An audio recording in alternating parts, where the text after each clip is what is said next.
What's up, Scrappy peeps? It's Del from Inky Quill, and today we're getting Christmassy because why not?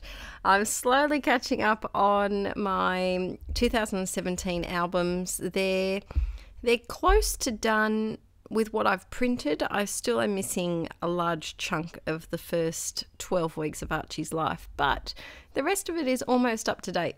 So I'm going through this big Christmas box that I have had for probably 2 years, I'm thinking, and I haven't really added to it. It's got all old stuff in it.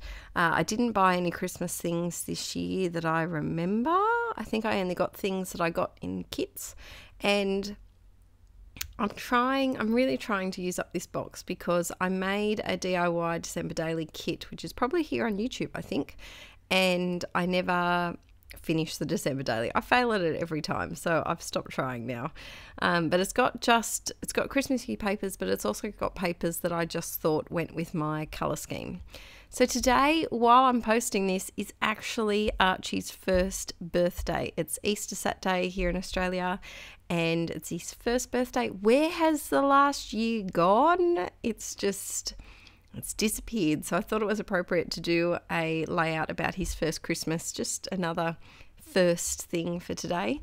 And I do experiment with a pattern paper background that I haven't worked with before. So if you're an old school inklet, if you've watched my videos for a while, you will know that most of them are on a white cardstock background. But today I'm doing no mixed media, and it's kind of white cardstocky, but it's a pattern paper that the companies bring them out quite a lot, and I struggle with how to use them. They're ones that have a very graphic design down the bottom of the paper. Have you had trouble with these? Because I kind of struggle because you don't have the freedom of being able to put the photo exactly anywhere. You're a bit more directed as to the blank space where it can go.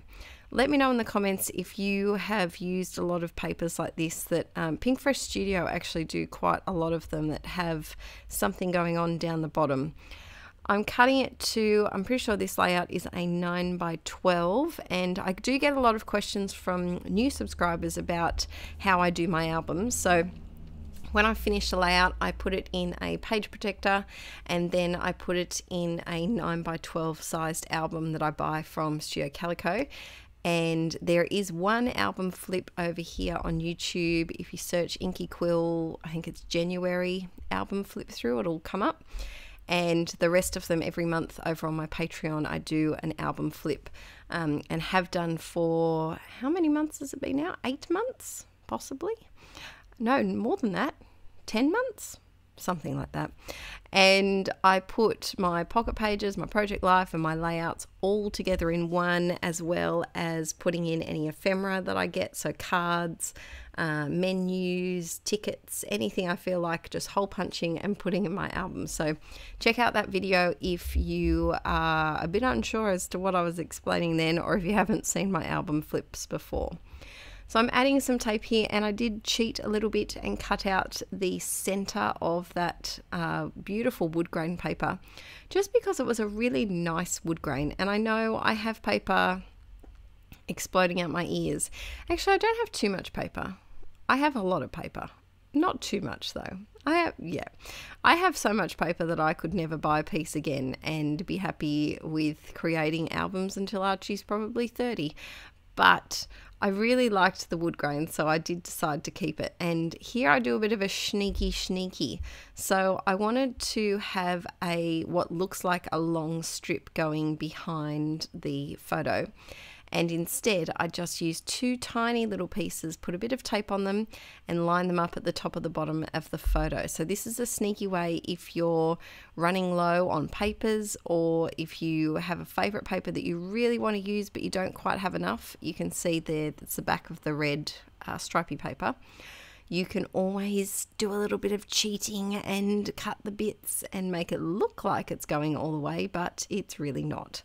So I'm adding a doily here, and it's a bit hard to see because it's got the white background with the white doily, but adding a doily. And I know people send me messages all the time about my adhesive. I don't actually spend that much on adhesive. The rolls that I get do seem to last me a while, but I use extra tape because we do live in damp rental properties and I've had issues with things falling off in the past. So I put my photo up there, and it really was kind of the only place it could go. I could have done it on the left-hand side, but yeah, it was just a bit tricky. I'm using some non-Christmassy stickers that I can still use for Christmas time, because I think sometimes we get so caught up in the new Christmas releases that we forget that every item that you use in your December daily or December scrapbooking doesn't have to be Christmas themed. You can also include other items from your stash and try and use up some older bits and pieces. So on this layout, actually the only Christmassy themed piece is the white paper with the little figures down the bottom, and I think maybe the red striped one, possibly those two. So I decided to call this one Celebrate Christmas. Nice and generic, the way that I like it. And I'm using these red glitter foam thickers that I have been saving up for Christmassy things, because I just think they're so glittery and bright, and red isn't usually one of my go-to colors if I'm doing a layout.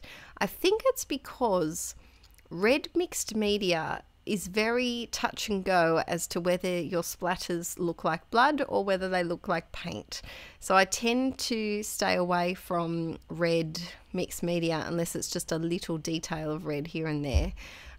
And I think that I saved up the Christmas stickers because to me they're very Christmassy.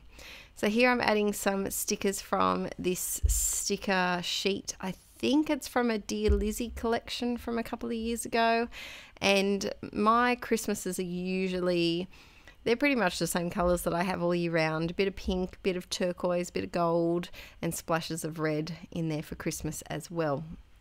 So now I'm adding stars because to me stars are always festive.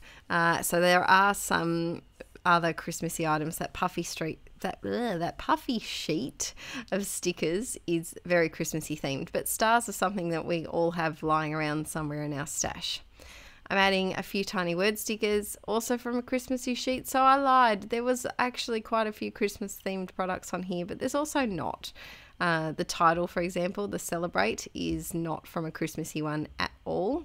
I'm adding some journaling down here with my Staedtler pigment liner. It's my favourite pen to write with, and I did cut journaling short because you don't need to see me write for so long.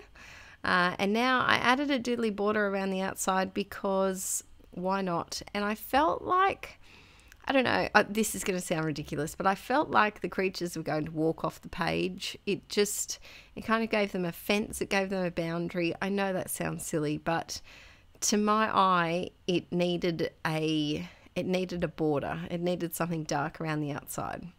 So I'm adding some more stars because, you know, you can't have too many stars. I love this photo of Archie. He's so excited. He was squealing with delight. We had just come back. Actually, no, we were getting ready to leave for his first Santa photo, which will be another layout in a few weeks' time. And he was just in a really happy mood. We put him in this little elf onesie that I bought, and he was just so joyful, so very joyful. So I managed to snap a photo of him mid-squeal. Hide shine, shake, shake, shake, shake, shake, shake, shake your hide shine, shake your hide shine. And I've learnt my lesson, and I'm trying to hide shine with plastic underneath because I do get it everywhere. And then the white of my tabletop is actually just some kids' art paper, and I have to keep changing it every time it gets too dirty. So I'm trying to put the plastic underneath to buffer it a little bit. So the layout is pretty much done. It's all finished.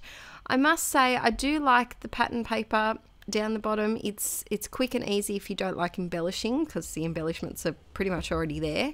And I like the sideways title, but I did struggle a little bit with putting this all together. Anyway, peeps, I better head off. I still can't believe Archie's won, and I just want to say thank you for all of your support over his first year, and I'll see you all very soon. Bye.